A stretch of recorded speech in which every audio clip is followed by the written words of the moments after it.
राधे राधे मेरे प्यारे भक्तों, आज का यह पावन दिन बहुत ही विशेष है। आज हम एक ऐसे विषय पर चर्चा करने जा रहे हैं जो साधारण दिखता जरूर है, लेकिन इसके पीछे छिपा हुआ रहस्य आपके जीवन की दिशा बदल सकता है। मेरे प्यारे भक्तों, आज हम स्नान नियमों की बात करेंगे, जिन्हें हमारे ऋषि मुनियों ने बड़े ही गहरे अनुभव के बाद बनाया है, और साथ ही हम आपको कुछ ऐसी चेतावनियां भी देंगे जिन्हें यदि आपने अनसुना कर दिया तो जीवन में बाधाएं उत्पन्न हो सकती हैं।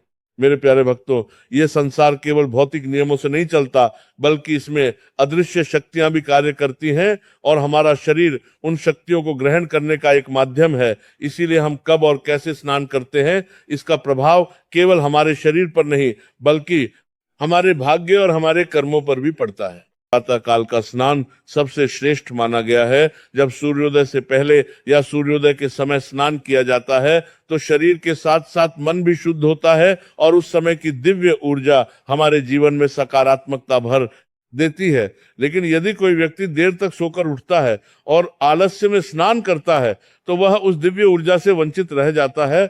मेरे प्यारे भक्तों, स्नान करते समय केवल शरीर को साफ करना ही पर्याप्त नहीं होता, बल्कि मन में भी शुद्ध विचार होना आवश्यक है।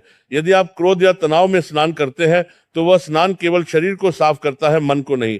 इसीलिए स्नान से पहले भगवान का स्मरण अवश्य करें।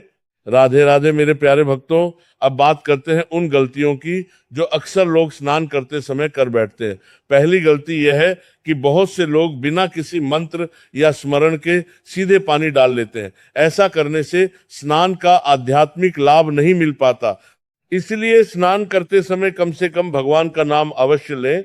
दूसरी गलती मेरे प्यारे भक्तों ये है कि लोग स्नान के तुरंत बाद गंदे विचारों में लग जाते हैं या क्रोध करने लगते हैं। इससे स्नान का पूरा प्रभाव समाप्त हो जाता है। इसीलिए स्नान के बाद कुछ समय शांत रहकर भगवान का ध्यान करना चाहिए। अब मैं आपको एक महत्वपूर्ण चेतावनी देता हूं, जिसे हर किसी को समझना बहुत जरूरी है। कभी भी सूर्यास्त के बाद या देर रात में अनावश्यक स्नान नहीं करना चाहिए, क्योंकि उस समय नकारात्मक ऊर्जा अधिक सक्रिय होती है और हमारा शरीर उस ऊर्जा को जल्दी ग्रहण कर लेता है। मेरे प्यारे भक्तों, इसी प्रकार बहुत ठंडे पानी से अचानक स्नान करना भी उचित नहीं माना गया है। इससे शरीर की ऊर्जा संतुलन बिगड़ सकता है और मन में अशांति उत्पन्न हो सकती है। इसीलिए स्नान हमेशा संतुलित तापमान के जल से करना चाहिए। राधे राधे मेरे प्यारे भक्तों, अब हम एक और गहरी बात समझते हैं। अक्सर कहा जाता है कि किसी पुरुष की सफलता के पीछे एक स्त्री का हाथ होता है। यह केवल एक कहावत नहीं, बल्कि एक सच्चाई है, क्योंकि स्त्री घर की ऊर्जा का केंद्र होती है। मेरे प्यारे भक्तों, यदि घर की स्त्री अपने दिनचर्या और नियमों का पालन करती है, समय पर स्नान करती है, भगवान का स्मरण करती है, तो उसका प्रभाव पूरे घर पर पड़ता है। पुरुष के मन में भी स्थिरता आती है और वह अपने कार्यों में सफलता प्राप्त करता है। राधे राधे मेरे प्यारे भक्तों, लेकिन यदि वही स्त्री अपने नियमों को छोड़ देती है, आलस्य में रहती है या नकारात्मकता को अपने जीवन में स्थान देती है, तो उसका प्रभाव भी पूरे घर पर पड़ता है और धीरे धीरे जीवन में बाधाएं आने लगती है। मेरे प्यारे भक्तों, इसीलिए स्त्री और पुरुष दोनों को अपने अपने धर्म का पालन करना चाहिए और अपने जीवन को अनुशासन में रखना चाहिए। राधे राधे मेरे प्यारे भक्तों, अब अंत में मैं आपको यही कहना चाहता हूं कि स्नान केवल एक दैनिक क्रिया नहीं है, यह एक पवित्र साधना है। यदि इसे सही तरीके से किया जाए तो यह आपके जीवन में सकारात्मक ऊर्जा भर सकता है। मेरे प्यारे भक्तों, हर दिन स्नान करते समय भगवान का स्मरण करें, अपने मन को शांत रखें और अपने विचारों को शुद्ध बनाएं। यही सच्चा स्नान है। राधे राधे मेरे प्यारे भक्तों, यदि आपने इस वाणी को ध्यान से सुना है तो इसे अपने जीवन में अवश्य अपनाएं और अपने परिवार में सुख, शांति और समृद्धि का अनुभव करें। मेरे प्यारे भक्तों, भगवान आप सभी को स्वस्थ रखे, सुखी रखे और आपके जीवन को सफलता से भर दे। जैसे जैसे मनुष्य इस संसार की दौड़ में आगे बढ़ता है, वैसे वैसे वह नई नई सुविधाओं और आधुनिकता को अपनाता चला जाता है, लेकिन इसी भाग दौड़ में वह कई बार उन अमूल्य नियमों को पीछे छोड़ देता है। हमारे पूर्वजों ने हजारों वर्षों के अनुभव और गहन तपस्या से हमें दिए थे। मेरे प्यारे भक्तों, ये नियम केवल परंपरा नहीं है, बल्कि जीवन को संतुलित और सुखमय बनाने का मार्ग है। मेरे प्यारे भक्तों, हमारे सनातन धर्म में स्त्री को केवल एक साधारण मनुष्य नहीं माना गया, बल्कि उसे घर की लक्ष्मी कहा गया है, क्योंकि जहां स्त्री प्रसन्न रहती है वहां देवताओं का वास होता है, और जहां स्त्री के मन में दुख और अशांति होती है वहां धीरे धीरे घर की शांति और समृद्धि भी कम होने लगती है। इसीलिए हमारे ऋषि मुनियों ने स्त्रियों के जीवन के लिए कुछ विशेष नियम बनाए ताकि उनका जीवन सुरक्षित और संतुलित बना रहे। उन्हीं नियमों में से एक अत्यंत महत्वपूर्ण नियम है विवाहित स्त्रियों के बाल धोने का नियम। बहुत से लोग इसे एक साधारण आदत समझकर नजरअंदाज कर देते हैं, लेकिन मेरे प्यारे भक्तों, जब हम इसे शास्त्रों की दृष्टि से देखते हैं तो पता चलता है कि ये केवल स्वच्छता का विषय नहीं, बल्कि ऊर्जा संतुलन का भी विषय है। मेरे प्यारे भक्तों, हमारे शरीर में भी एक प्रकार की दिव्य ऊर्जा प्रवाहित होती है और हमारे बाल उस ऊर्जा को धारण करने का एक माध्यम होते हैं। सप्ताह के हर दिन अलग अलग ग्रहों और देवताओं की ऊर्जा पृथ्वी पर विशेष रूप से प्रभाव डालती है, इसलिए उस दिन किए गए कार्यों का प्रभाव भी अलग होता है।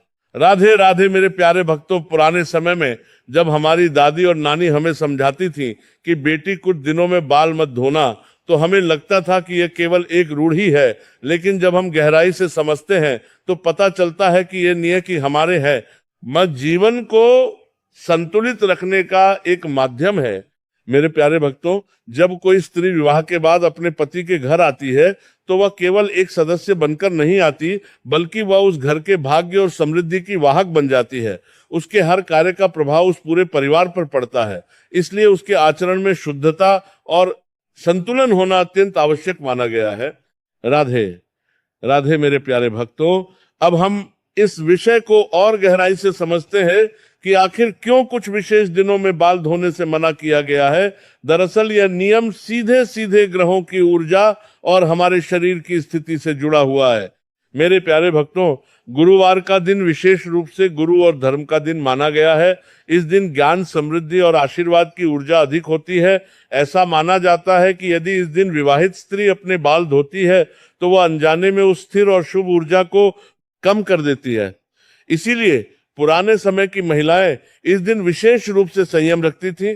वे भगवान का स्मरण करती थीं, पीले वस्त्र धारण करती थीं और घर में पूजा पाठ करती थीं। राधे राधे मेरे प्यारे भक्तों, इसी प्रकार मंगलवार का दिन मंगल ग्रह का दिन माना जाता है, जो विवाह और सुहाग का प्रतीक है। इस दिन की ऊर्जा थोड़ी तेज और उग्र होती है, इसीलिए इस दिन बाल धोने से बचने की सलाह दी जाती है ताकि दाम्पत्य जीवन में संतुलन बना रहे है।